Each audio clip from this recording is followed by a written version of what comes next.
महिलाओं को शिक्षित इसलिए होना है ताकि वो अपने अधिकारों का सही इस्तेमाल कर सके, अपना भविष्य खुद तय कर सके। लड़कियों को शिक्षा में लड़कों के समान अवसर मिले, ये सुनिश्चित करने के लिए प्रधानमंत्री नरेंद्र मोदी के नेतृत्व में केंद्र सरकार ने 2014 के बाद कई महत्वपूर्ण कदम उठाए। अनुसूचित जाति, अनुसूचित जनजाति, अन्य पिछड़ा वर्ग और गरीबी रेखा से नीचे के परिवारों की लड़कियों को गुणवत्तापरक शिक्षा मुहैया कराने के मकसद से सरकार ने समग्र शिक्षा के तहत देश के पिछड़े ब्लॉक्स में कस्तूरबा गांधी बालिका विद्यालय स्थापित किए हैं। पहले ये विद्यालय 8वीं कक्षा तक ही शिक्षा मुहैया कराते थे, लेकिन मोदी सरकार ने अब इसका दायरा बढ़ाकर कक्षा 12वीं तक कर दिया है।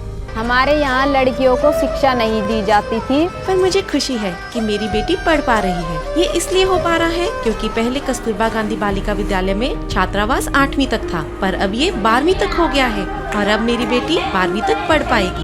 सरकार ने अब तक 5,615 कस्तूरबा गांधी विद्यालयों को स्वीकृति दी है, जिनमें से 4,942 विद्यालय काम कर रहे हैं। इन विद्यालयों में वंचित तबकों की करीब 6.5 लाख छात्राएं गुणवत्तापूर्ण शिक्षा हासिल कर रही हैं। इसके अलावा केंद्र सरकार ने अब देश के सभी सैनिक स्कूलों के दरवाजे लड़कियों के लिए खोल दिए हैं, यानी अब लड़कियां भी इन सैनिक स्कूलों में पढ़ाई कर सकेंगी। अब सरकार ने तय किया है कि देश के सभी सैनिक स्कूलों को देश की बेटियों के लिए भी खोल दिया जाएगा। देश के सभी सैनिक स्कूलों में अब बेटियां भी पढ़ेगी। रानी लक्ष्मीबाई आत्मरक्षा प्रशिक्षण के तहत सरकारी स्कूलों में कक्षा 6 से कक्षा 12वीं की छात्राओं को सेल्फ डिफेंस की ट्रेनिंग दी जा रही है, ताकि वो खुद अपनी सुरक्षा में सक्षम हो सकें। इसके अलावा सरकार उच्च शिक्षा में भी छात्राओं का नामांकन बढ़ाने के लिए तमाम प्रयास कर रही है। इन्हीं प्रयासों का नतीजा है कि 2015-16 से 2019-20 के दौरान उच्च शिक्षा में लड़कियों के नामांकन में 18.2% की वृद्धि हुई है। महिलाओं में GER 27.3% है, जो कि पुरुषों के GER के मुकाबले 0.4% अधिक है।